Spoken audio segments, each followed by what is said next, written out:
예, 골로새서 1장 15절부터 18절까지 말씀으로 처음 난 자의 의미라는 제목으로 하나님 말씀을 나누겠습니다. 예전에도 제가 몇 번 언급한 적이 있었는데요. 여러분, 나비라는 단어가 영어로 butterfly죠.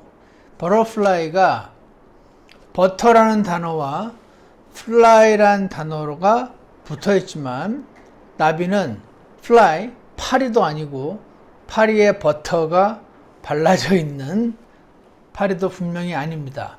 버터와 플라이라는 두 각각의 단어가 붙어 있지만 버터플라이라는 단어 자체는 완전히 다른 어떤 것을 가리킵니다.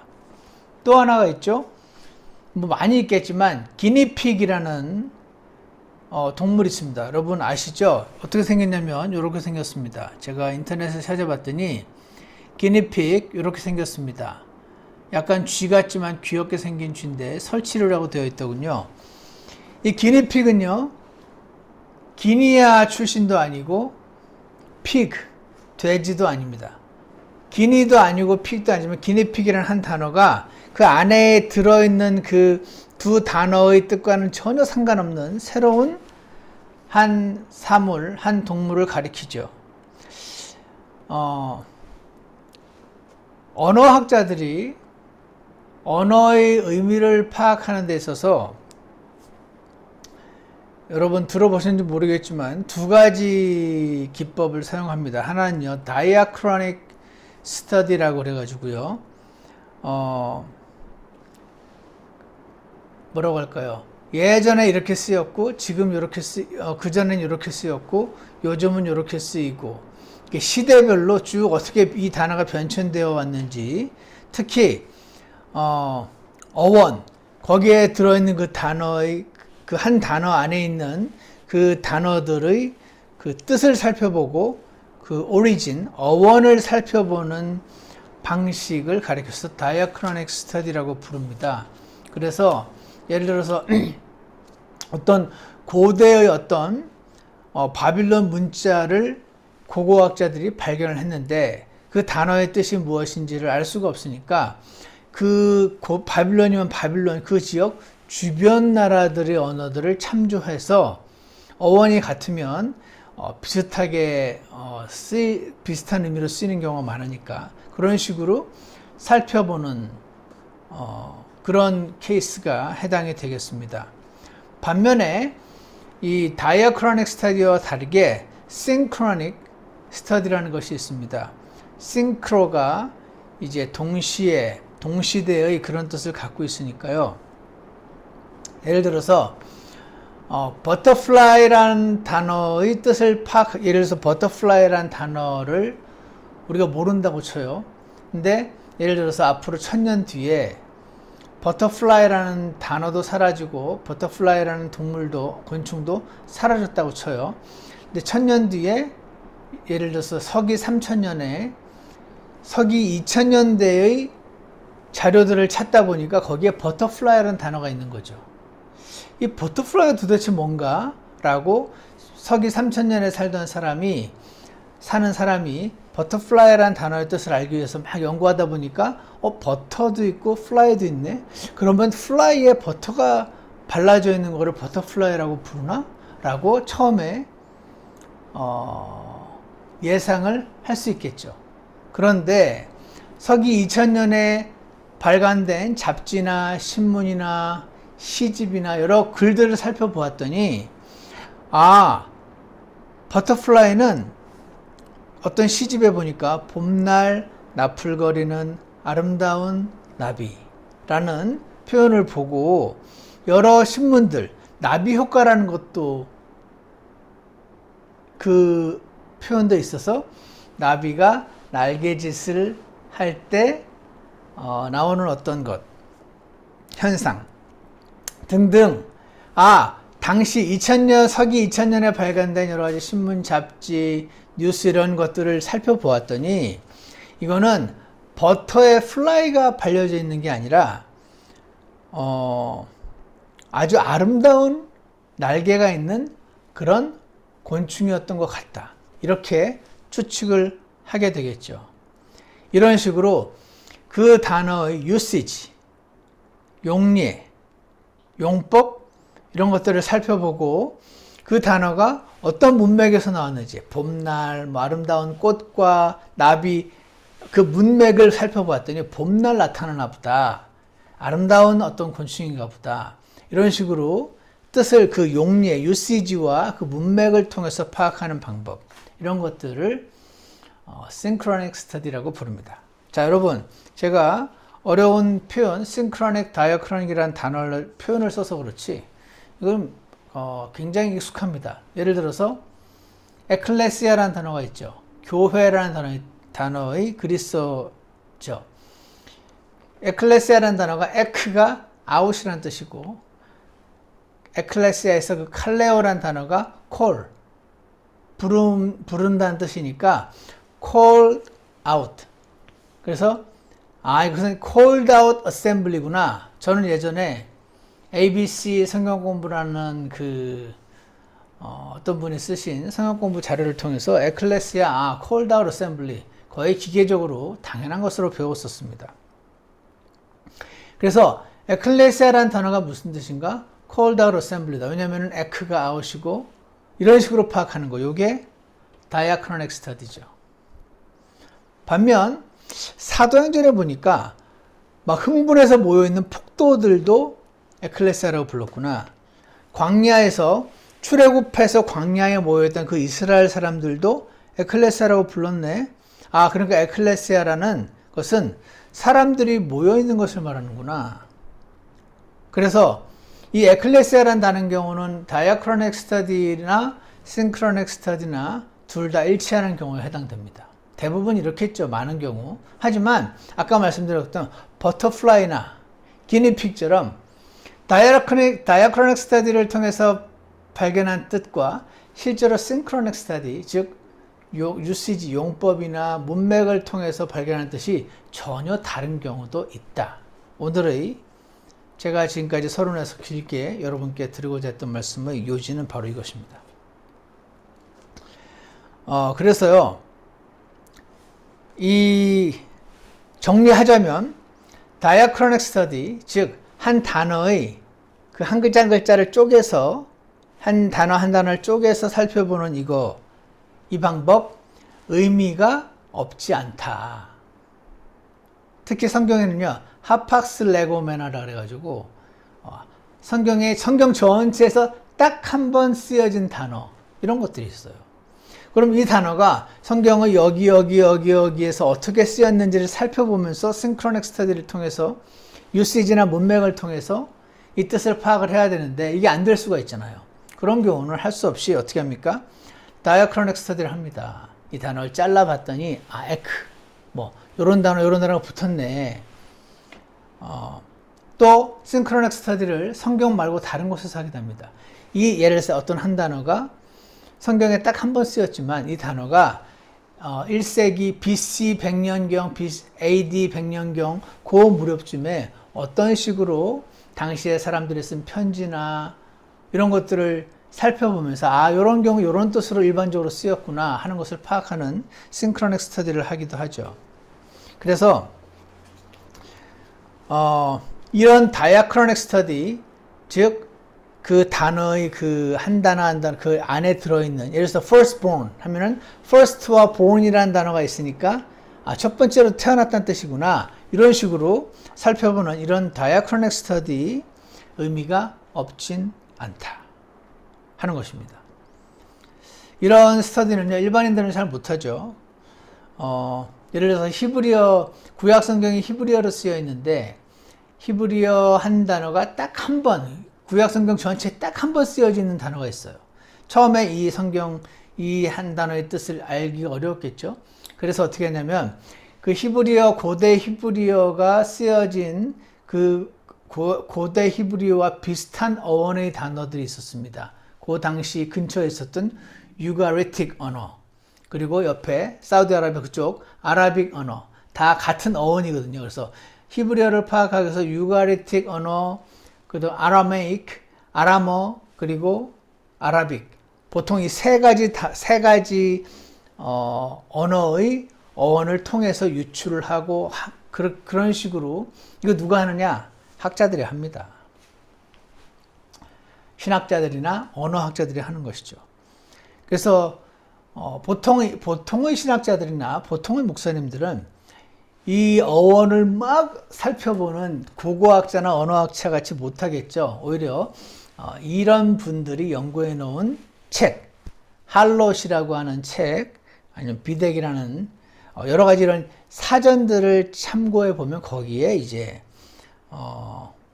이런 학자들이 써놓은 결과가 나와 있어요. 그래서 이런 것들은 이런 학자들에게 맡기면 됩니다.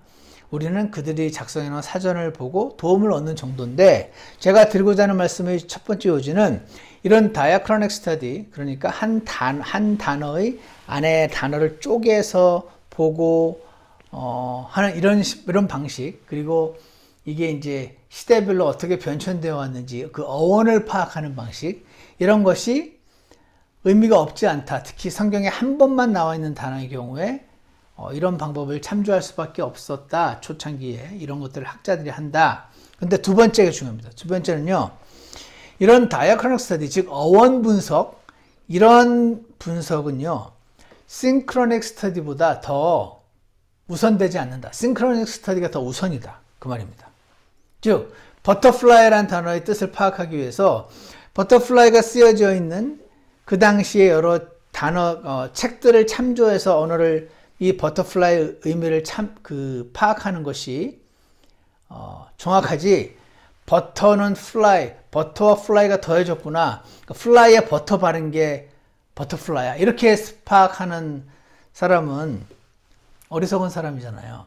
기니픽은 픽도 아니고 기니 출신도 아니지만 기니픽이라는 단어가 어디에 어떻게 쓰여있나 살펴보니까 이런 동물을 가리키는 거구나 하는 걸 파악하는 방식, 즉 용법과 문맥을 살펴보면서 파악하는 방식, 어려운 말로 싱크로닉 스터디가 더 우선한다. 자, 오늘 제가 왜 이런 것들을 했느냐, 이게 복잡하잖아요. 복잡하게 들리잖아요. 근데 여러분, 버터플라이라는 단어를 모르는 사람도 있을지 몰라도 버터도 알고 플라이도 알기 때문에, 이게 버터플라이는 플라이에 버터를 바른 거다라고 주장하는 이 방식이요 굉장히 직관적입니다. 이해하기 쉽잖아요. 이런 경우 이단들이 이런 것들을 활용을 합니다. 혹은 이런 식으로 버터플라이는 플라이에 버터가 발려진 거지, 기니픽은 픽인데 기니 출신인가 보네, 제주도 흑돼지처럼 기니픽은 기니 출신 돼지인가 보네 라고 파악하는 이 방식은 너무 직관적이어서 이해가 확 되고, 이해가 확 되는 이 방식을 통해서 이단들의 가르침이 전파가 되기가 쉽다. 그래서 버터플라이를 버터 더하기 플라이로 파악하는 방식 말고 용법과 문맥을 살펴보는 방식으로 해야 우리는 이단 교리에 빠지지 않을 수 있다. 제가 오늘 드리고자 하는 말씀이 이겁니다. 설명이 너무 길었네요. 예를 하나 들어볼까요? 성경은요, only begotten, 독생자, only begotten 이란 단어가 나옵니다. 이 뜻이 뭘까요? only begotten, only는 알아요. 오직, begotten, 낳다. 그러니까 오직 태어난, 이런 뜻이네. 그러면 예수님은 only begotten이니까 그리스어로 모노게네스. 그러니까 하나님이 낳은 유일한 아들이네. 이런 식으로 하다 보면 이단이 나온다 하는 겁니다. 왜냐하면 이 단어 only도 알고 비같은도 아니까, 즉 모노도 알고 게네스트라는 단어도 아니까 예수님은 첫 번째로 태어난 신이네, 첫 번째로 창조된 신이네 라고 말하는 여호와의 증인 교리가 여기서 뿌리를, 자양분을 흡수를 하는 겁니다. 그러다 보니 보세요, 예수님이 독생자다 할 때 only begotten, 처음으로 태어난 거네. 근데 그렇게 되면은 이제 여호와의 증인 같은 이단들 같은 경우야 그런 식으로 파악하고 말겠지만, 일단 예수님이 하나님이란 걸 받아들이는 사람들은 어떻게 이해를 하냐면, 그러면 이 only begatten이란 그 단어는 좀 위험하다. 태어났다는 뜻이 들어갔으니까. 그러니까 어떻게? eternal generation 이라는 또 이상한 가르침이 여기서 나옵니다. 예수님이 나아졌긴 나아졌지만 영원히 계속해서 나아졌다라는 식의 가르침, eternal generation. 여러분, 이런 것들 다 또 하나 있어요. firstborn. 오늘 우리가 읽었던 그 골로새서 1장 15절 한번 보십시오. 그분께서는 보이지 아니하는 하나님의 형상이시요 모든 창조물의 처음 난 자신이, 여기 영어로 보시면 the firstborn of every creature 이렇게 되어 있습니다. 그러니까 every creature, 모든 태어난 자들이 firstborn, first도 알고 born도 알잖아요. 처음 태어난, 예수님은 처음 태어난 피조된 신 맞네 라는 가르침이 어디서 나올까? 여기서 나옵니다. synchronous study가 diachronic study보다 우선하는데, synchronous study, 즉 용법과 문명을 살펴봤더니 그런 뜻이 아닌데, 즉 버터플라이를 신문이나 잡지나 이런 걸 통해서 보니까 플라이에 버터가 발려진 게 아니고 전혀 새로운 어떤 곤충이라는 것을 이해하기가 쉬운데, 자꾸 버터에 플라이가 발려져 있다, 플라이에 버터가 발려진 존재라고 우기면 안 되잖아요. 그런 것처럼 firstborn의 synchronic study, 즉 용법과 문맥을 살펴봤더니 이것은 으뜸, 최고, 대표 이런 새로운 뜻을 갖고 있는 것이구나 라는 것을 알 수가 있는데, 이것을 first도 알고 born도 알고 이게 너무 직관적이고 받아들이기 쉬우니까 처음 태어났네, 피조된 신 맞네 라는 이단의 가르침이 이 단어의 diachronic study에서 나온다. 여러분 제 말 이해가십니까? 그래서 오늘 이 처음 난 자 의미에 대해서 제가 조금 설명을 드리려고 합니다. 첫 번째로요, 처음 난 자란 말은요, 처음 태어난 자라는 말이 아닙니다. 이 말은 버터플라이는 플라이에 버터가 발려진 곤충이 아닙니다 라는 것과 비슷한 논리가 되겠습니다. 왜 그러냐면요, 처음 난 자라는 단어가 그리스어로 프로토토코스라는 단어예요. 이게 한 단어예요. 처음 난 자라 이게 한 단어인데 이게 형용사예요. 처음 난 이런 뜻이죠. 하지만 rich, 부자의 라는 형용사지만 the rich, 더가 붙음으로써 부자들이란 형용사의 명사적 용법이 나오듯이 프로토토코스라는 형용사가 처음 난 자라는 명사로 쓰이기도 합니다.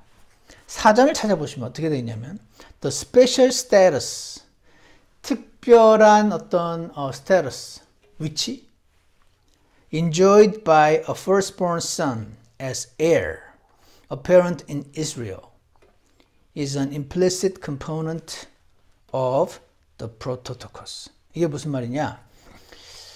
이스라엘의 문화를 보면 장남은 여러 가지 special honor, 어떤 영광스러운 그 특권 같은 것들이 있습니다. 다른 동생들에 비해서 상속물의 2배를 받고요. 또 집안에서 어떤 제사장 역할을 감당한다든지 여러 가지 장자로서의 특권이라는 게 있습니다. 그래서 이스라엘의 장남이 누리는 어떤 special status, firstborn이라는 단어의 뜻은 special status다. 특별한 위치, 최고의 위치, 으뜸이라는 것을 가리킨다. 그래서 my firstborn 하면 내가 가장 신뢰하는 자, my firstborn 하면 내가 가장 사랑하는 자, 최고, 으뜸인 자, 대표, 이런 뜻을 갖고 있습니다. 마치 윤석열의 firstborn은 한동훈이다, 신문을 보면 그런 말 많이 나오죠. 윤석열이 firstborn이 my firstborn is 한동훈 이렇게 말을 한다면 그때 firstborn은 와 사실은 윤석열이 한동훈을 낳았단 말이네. 자식이 없는 줄 알았더니 장남이었네. 이렇게 이해하지 않잖아요. 왜냐하면 firstborn이라는 단어 자체는 first와 born이 있지만 사실은 이게 합쳐져서 나의 가장 신뢰하는 자, 내가 가장 사랑하는 자, 내 부하 중에 최고, 대표 그런 뜻으로 firstborn을 쓸 수 있는 것입니다. 즉 이거는요 figurative title, 상징적인 타이틀입니다. 상징적인 표현입니다. 어떻게 하는가? 몇 구절만 함께 살펴보겠습니다. 이사야서 14장 30절을 보시면 나중에 한번 찾아보세요. 그 중에 한 그 문구만 제가 읽어드리겠습니다. 가난한 자들의 처음 난 자는 먹겠고 궁핍한 자들은 안전히 누우리라. 이런 말씀이 나옵니다. 가난한 자들의 처음 난 자, 가난한 자들의 장남을 말하는 걸까요? 아닙니다. 가난한 자의 처음 난 자란 가난한 자 중에서 최고, 즉 supremely poor, 엄청나게 가난한 자를 말하는 것입니다. 가난한 자의 처음 난 자는요, 가난한 자의 장남들은 먹겠고라는 뜻이 아니고 the supremely poor or the poorest of the poor, 가난한 중에서 진짜 가난한 자를 가난한 자들의 처음 난 자라고 표현을 한 것을 이사야서 14장 30절에서 엿볼 수가 있습니다. 또 하나 알려드릴까요? 욥기 18장 13절을 보시면 나중에 찾아보세요. 사망의 처음 난 것이 그의 기력을 삼키리라. 이런 말이 나옵니다. 사망의 처음 난 것이 The firstborn of death, 사망이라는 투상명사를 어떤 살아있는 어떤 존재로 의인화시킨 거죠. 사망의 처음 난 것. 사망이라는 게 그럼 사람인가? 사망에 누군가를 낳았다는 뜻인가? 이렇게 이해한다면 버터플라이는 플라이에 버터가 발렸나? 이렇게 생각하는 사람과 유사할 것입니다. 그것이 아니고 사망의 처음 난 것, 즉 사망의 으뜸, 사망의 힘을 가진 어떤 존재의 최고인 자처럼 그런 거, 사망의 처음 난 것, 사망의 으뜸, 사망의 최고, 사망의 대표. 제 말 이해가십니까? 이사야서 14장 30절, 욥기 18장 13절 등을 보면 이게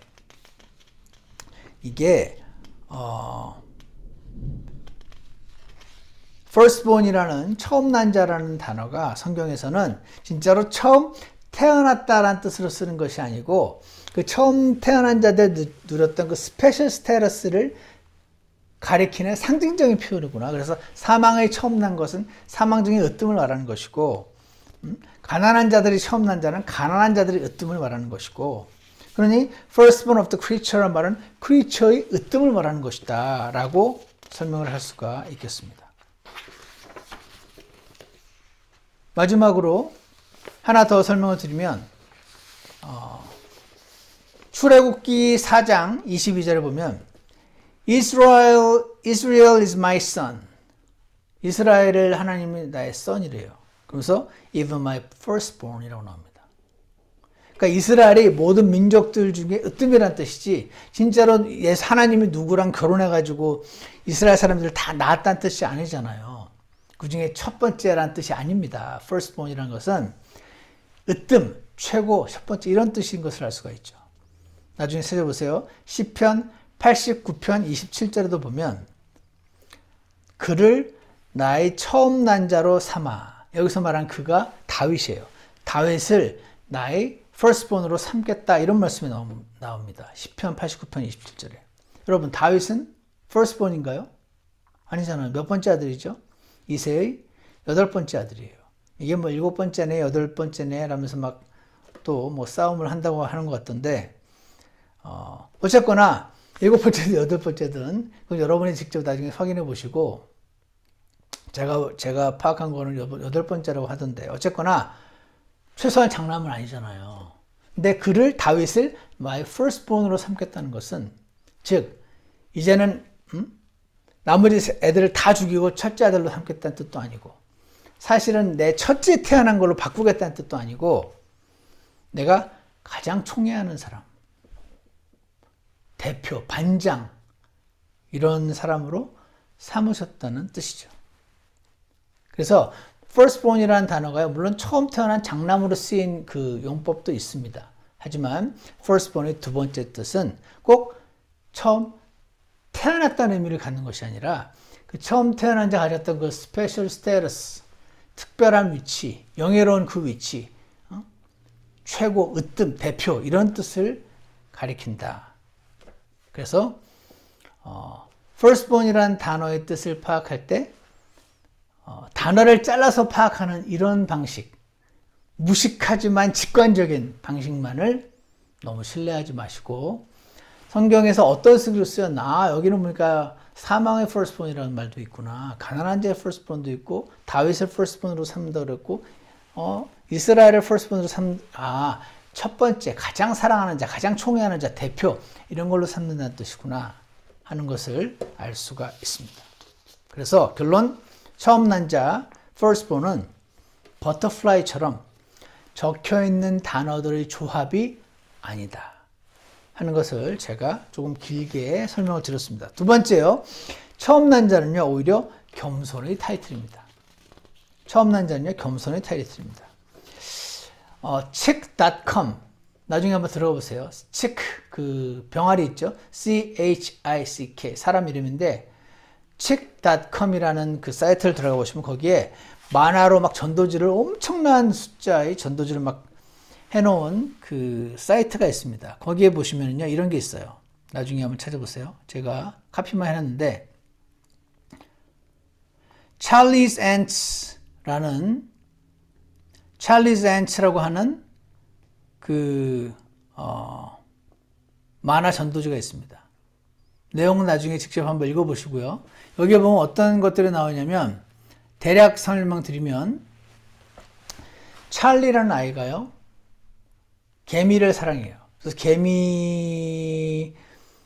개미들이 이렇게 다니는 걸 늘 살펴보고 거기다 이렇게 먹을 것도 갖다 주고 그래서 개미를 늘 살펴보고 좋아하고 이러고 있는데 어느 날 친구가 이 동네에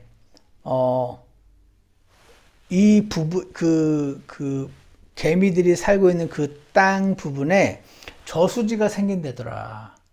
그래서 거기가 다 물로 잠긴다더라. 이런 말을 친구한테 전해 들은 이 찰리는 이 개미들이 너무 걱정이 돼서 개미한테 가서 막 말을 하는 겁니다. 얘들아, 여기에 곧 저수지가 들어선대. 그러면 너희가 다 물에 빠져 죽는 거야. 여기 이러고 있으면 안 돼. 빨리 저를 옮겨가야 돼. 라고 아무리 세게 얘기를 해도 알아듣지를 못하죠. 그 장면을 바라봤던 이 친구가 너 저 개미들에게 다가올 위험을 경고해 주려면 네가 직접 개미가 되어서 그들에게 가야 돼. 그러면 너 그렇게 할 수 있겠니? 라는 질문을 그 만화에서 합니다. 그래서 이 찰리가 내가 개미가 된다고? 야이크 하면서 난 그렇게는 할 수 없다고. 그 정도로 내가 그 개미들을 사랑하진 않는다고. 이런 이야기를 나눌 때 그때 이 친구가 이런 표현을 합니다. 하나님께서 사람들에게 다가갈 경과를 아무리 얘기하셔도 하나님의 말을 들을 수 없는 사람은 그들을 사랑하셔서 하나님이 직접 사람이 되셔서 사람의 몸을 입고 우리를 찾아오셔서 우리에게 다가올 경고를 알려주시고 사람의 말로 그 사람의 말로 성경을 써주시고 그 사람을 사랑하셔서 사람의 대표가 되셔서 죽고 묻히고 부활하셔서 그 흘리신 피로 사람들의 죄를 씻고 그 예수님이 왜 죽으셨는지 그 의미가 무엇인지를 사람의 언어로 적어 놓으신 그 책이 성경이다.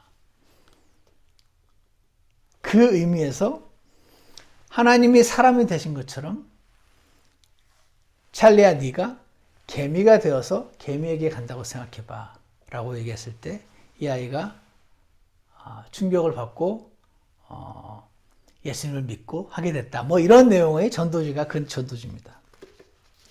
자, 제가 왜 이 말씀을 드리냐면요.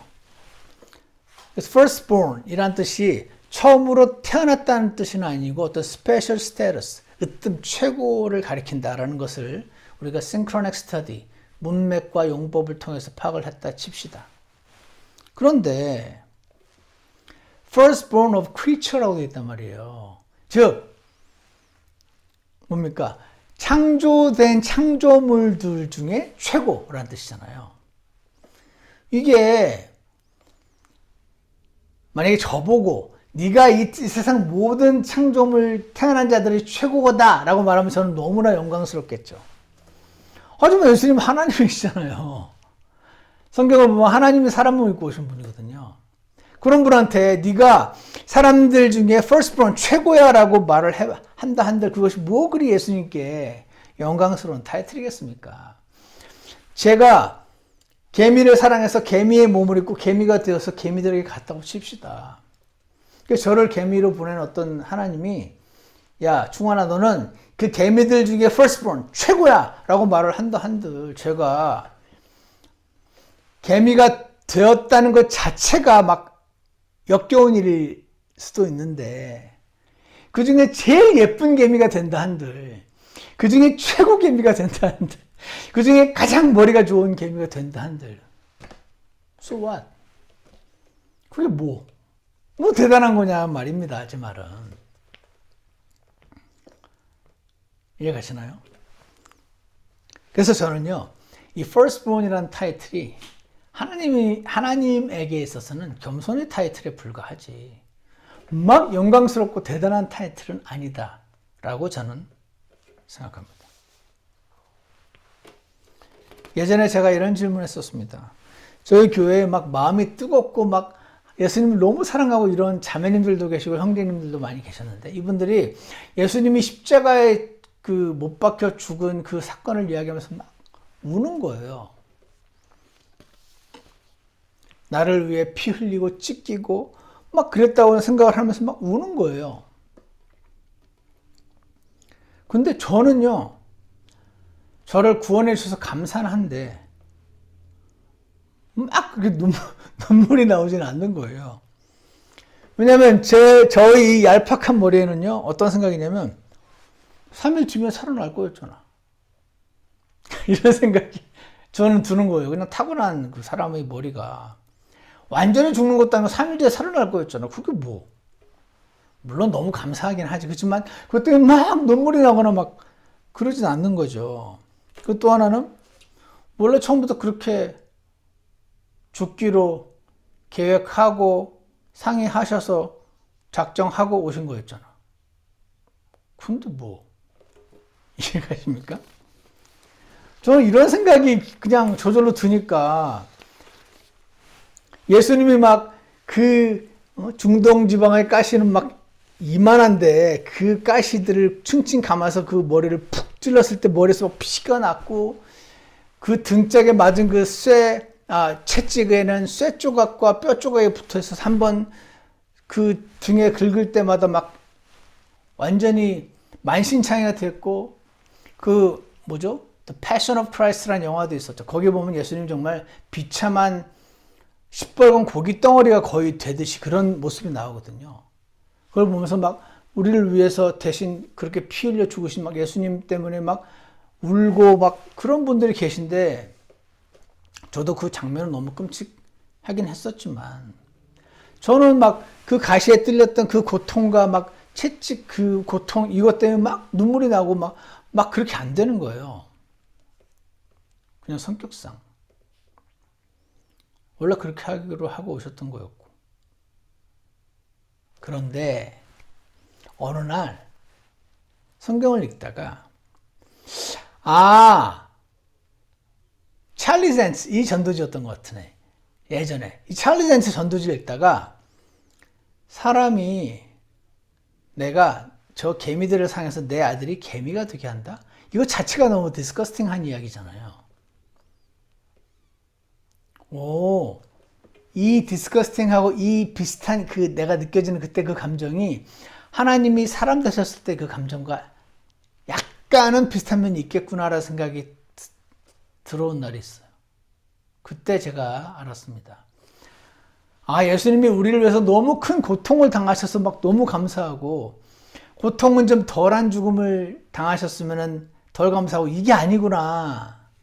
피지컬 페인 그것도 너무나 고통스럽긴 했겠지만, 영광스러운 하나님이, 무소부재의 하나님이, 뭐 하나 제약이 없으신 하나님이 누군가에게 나 자신의 계획과 뜻을 꼭 설명하고 인정받고 허락을 받아야 될 필요가 전혀 없으신 하나님께서, 그러면서도 완전하게 의롭고 완전하게 사랑하신 그분께서 누군가에게 이 프루브를, 자신의 그 온전함을 있어서 입증을 받고 설명을 받고 이해를 꼭 받아야 될 필요가 전혀 없는 분께서, 그런 완전하고 제약 없는 온 우주의 창조주께서 사람의 몸을 입은 것 자체가 이게 말이 안 되는 일이었구나. 그분이 이 땅에 와서 최고 부자로 태어난다 한들, 그러면 좀 덜 감사하고, 찢어지게 가난한 목수의 아들로 와서 더 감사하고, 이게 아니구나. 그분이 미스 코리아나 미스터 코리아나 부자로 온다 한들 그게 아무런 의미가 없는 것은, 제가 개미가 된다는 것 자체가 시리어스한 사건인 거지, 개미 중에 약한 개미, 가난한 개미, 예쁜 개미가 의미가 없는 것처럼. 아, 하나님이 사람 되신 것 자체가 나의 이 좁은 머리로는 온전히 다 이해할 수 없는 그런 이유였구나 라는 것을 깨닫게 된 날, 주님이 눈을 열어서, 제 눈을 열어서 그것을 보여주신 날, 전 이 찬송가 가사가 너무 와닿아요. 흙먼지가 있는 땅, 죄인이 사는 곳. 우리 주님께서 오셨던 그곳은 흙먼지가 있는 땅, 죄인이 사는 곳.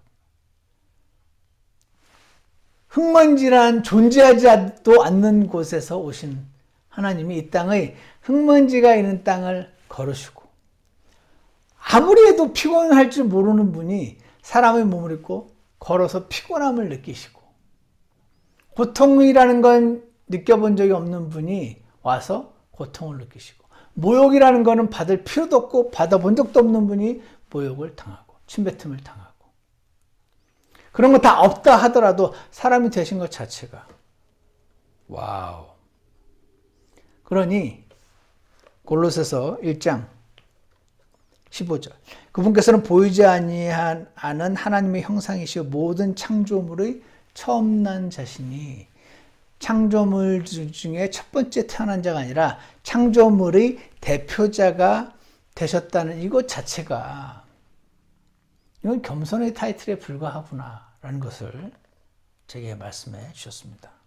그런데 지난 시간 말씀처럼 그는 16절, 그분에 의해 모든 것이 창조된 분, 창조자 하나님이신데 사람의 창조물의 처음 난 자가 기꺼이 되어주셔서, 창조물의 대표, 제가 개미들의 대표가 기꺼이 되어주신 겁니다. 그거 자체가 영광스러워서 하나님이 너무 즐거워하면서 오신 게 아니고, 개미들의 대표라는 그 허접한 위치를 스스로 차지하시고 되어주신 것.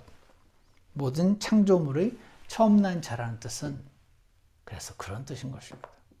그런데 그분은 16절을 보니까 창조주 하나님이신 것이 나오고, 17절, 그분께서는 모든 것보다 먼저 계시고, 그분은 하나님이셨단 말이죠. 모든 것은 그분으로 말미암아 존재하는데 기꺼이 사람의 몸을 입고, 그래서 창조물의 처음 난 자가 되셔서, 어떤 자가 되셔서 모든 창조물들의 대표자가 기꺼이 되어주셔서, 창조물들이, 창조된 피조된 자들이 어떻게 하나님을 사랑하며 능력이 없는, 전능한 능력이 없는, 전지한 능력이 없는, 죄성이 있는, 죄의 유혹을 받는 그런 사람이 어떻게 하나님을 따라야 하는지 그 모델을, 퍼펙트 모델을 제시해 주시고자 창조물이 처음 난 자가 되셔서 나를 따르라 하는 그 위치를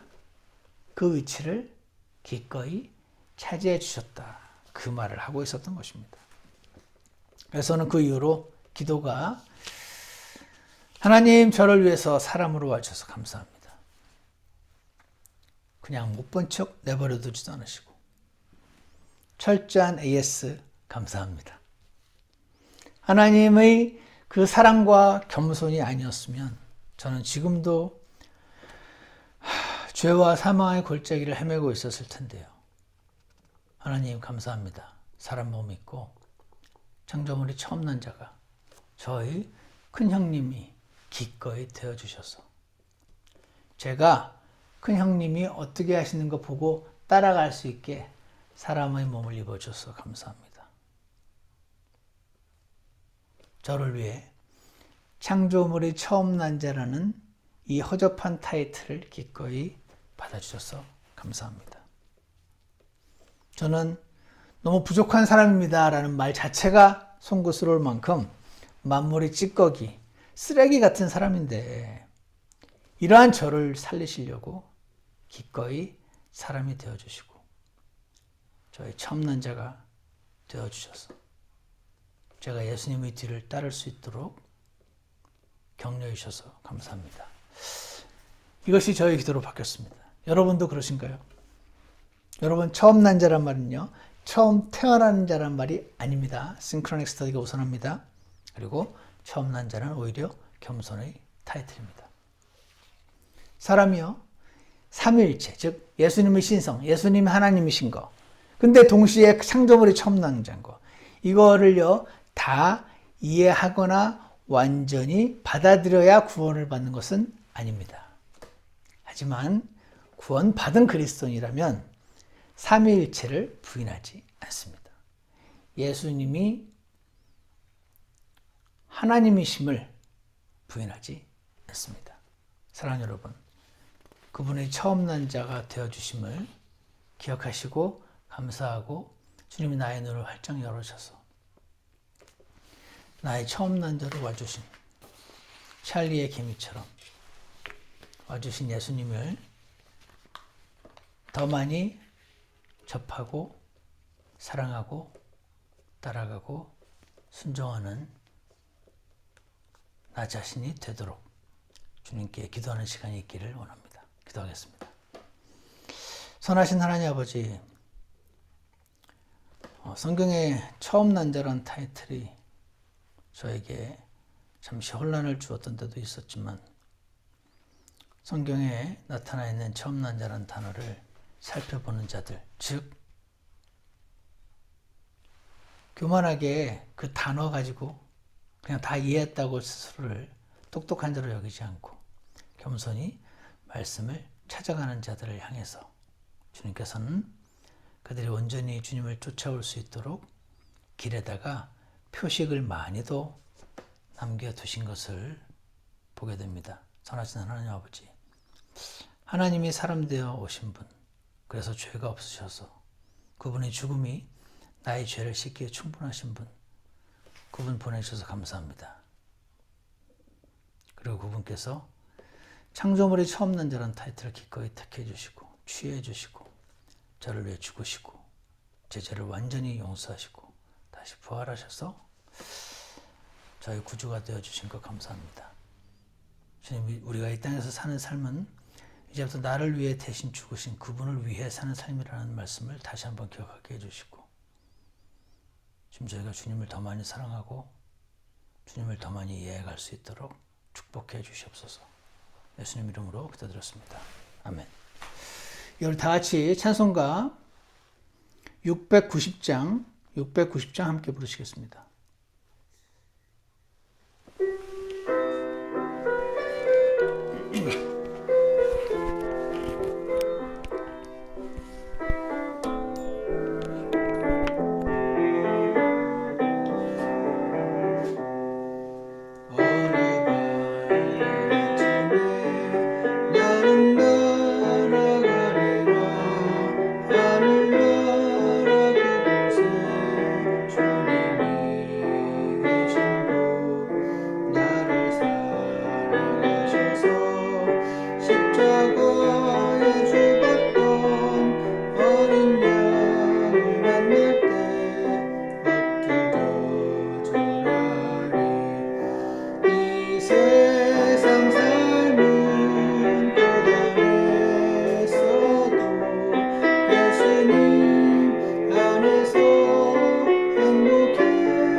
높고 귀한 주님이 지나가셨던 곳은 흙먼지가 있는 땅, 죄인이 사는 곳.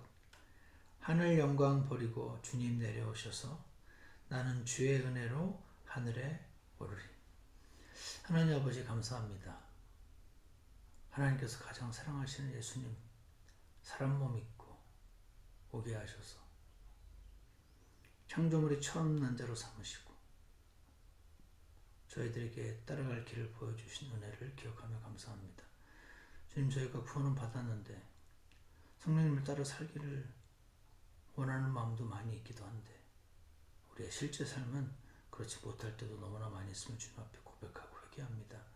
하나님, 우리를 위해 대신 사람 되어서 보내주신 예수님의 뒤를 우리가 따를 수 있도록 도와주시옵소서.